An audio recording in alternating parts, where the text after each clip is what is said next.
on Bloomberg Television discussing the ongoing crisis in the Red Sea. We want to get some more implication for the shippers. We're joined now by Randy Giveans, Navigator Gas EVP of Relations and Business Development. Navigator Gas owns and operates over 50 gas carriers. Randy also was a shipping analyst over at Jefferies for many, many years as well. Randy, it's so good to catch up with you again. Thanks for joining.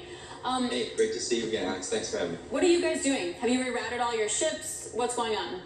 Yeah, it's been wild, right? The last time the Red Sea got this much attention was when the Lord told Moses to part it. So clearly the Red Sea is a very focal point for maritime shipping. Fortunately, we have no vessels. Navigator Gas has no vessels in the area today, but we have a few heading that direction. So in the very near term, we're going to have to say, all right, are we going to risk it and go in a convoy, slow down a little bit and safely navigate the waters? Or do we kind of do the risk-averse approach and go around Africa and add 8 to 12 days to our voyage? So we're going to have to make that decision pretty soon here. I'd say right now the latter is more likely, but hopefully that convoy and everything else gets there sooner. Randy, I'm assuming that if you are shipping gas, you are probably more risk-averse than if you are shipping containers. Like, how big a difference is there? Yeah, makes a lot of sense, Guy, right? If you're carrying some containers with sofas and those fall into the ocean, it's one thing. If you're carrying gas, like we do, if it's propane, if it's ethane, ethylene, you're going to be a little more risk averse, right? So in that scenario, that's why I mentioned a few seconds ago, we will likely divert, especially if tensions remain as elevated as they are today. But right, any kind of flammable commodity or anything like that certainly is going to be a little more risk averse than if you're just carrying containers. Randy, can I just ask, would gas carriers be allowed in a convoy, given the risk that they potentially pose to that convoy? We are having that conversation now, but so far, yes, has been the answer. Maybe they'd be kind of on the inner portion of the convoy, so still working out the logistics and just the regulations around it. But for the time being, we have been allowed to join the convoy, again, once our vessels get to that region. Randy, you mentioned sort of diverting tankers if you're carrying sofas. Even that has problems, like queues in other ports, for example. But even more difficult when it comes to gas. If you're shipping, say, LNG, you need a very specific type of port to then re-export, to then import that LNG. What's the fix to that? Like, how does that complicate it for you?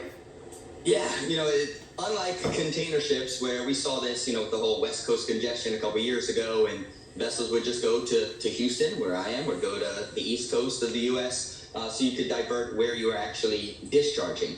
When it comes to LPG or LNG or a lot of these other tankers, you're not going to just divert to a completely different destination. You're going to just have to go a long way around. For example, around the Cape of Good Hope, around South Africa, and then get up to your final destination, adding 6, 8, 10, 12 days to the voyage. So really kind of further tightening the shipping capacity. Randy, if we get a cold snap in Europe, are we going to have a problem? At the moment, it looks like we've got sufficient reserves, but they are being drawn down. So are we going to have a problem if it does get cold here? How quickly could this turn into a more problematic situation? Yeah, frankly, the longer the conflict lasts, the more of a serious problem it will be. I have colleagues in London and Copenhagen. I was there last week. They're buying some additional layers just in case. So I think the real lag is only probably a week, maybe 2 weeks before you could say, all right, we really have to start getting some incremental cargoes, be it from the U.S. straight into Europe.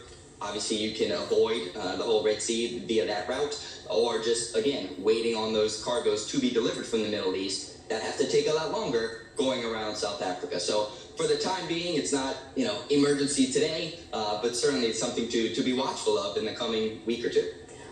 What would make it safe enough for you guys to go through and change the route again? Yeah, I think additional convoys, additional aircraft carriers, and additional naval support would certainly be a big component of it. Clearly hearing a little less escalation in talks from the attackers and the Houthi rebels and others.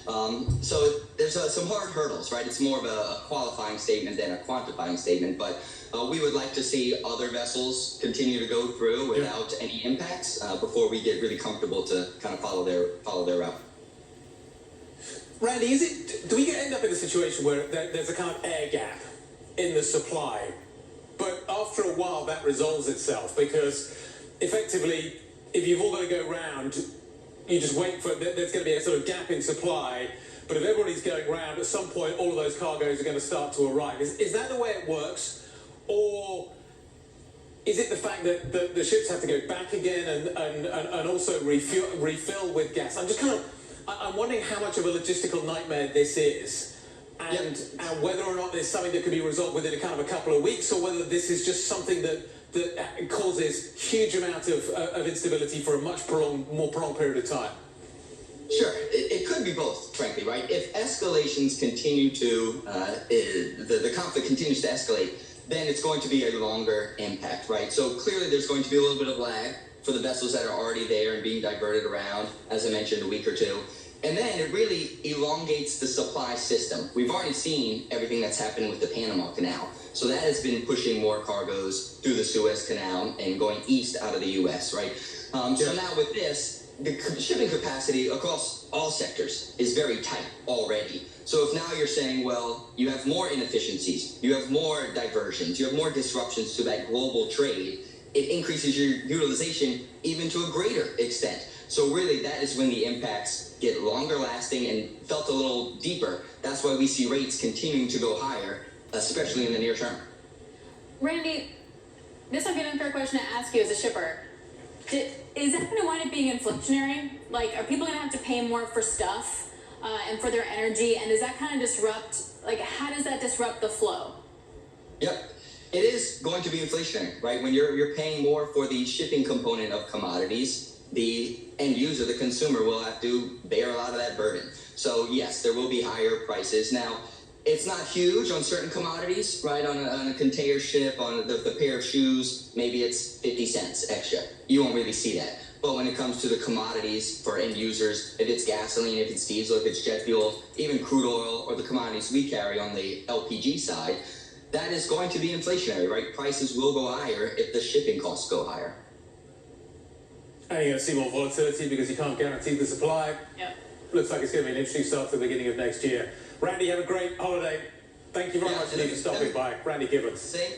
I'll finish with quoting John Lennon. So this is Christmas. Let's stop all the fights. So hopefully we'll be singing The War is Over soon. So Merry Christmas. Well, Tony Blinken's talking about a ceasefire. Netanyahu doesn't sound so convinced. We'll see what happens on that front. Randy, great to see you. Thanks very much. Randy Giveans of Navigator Gas.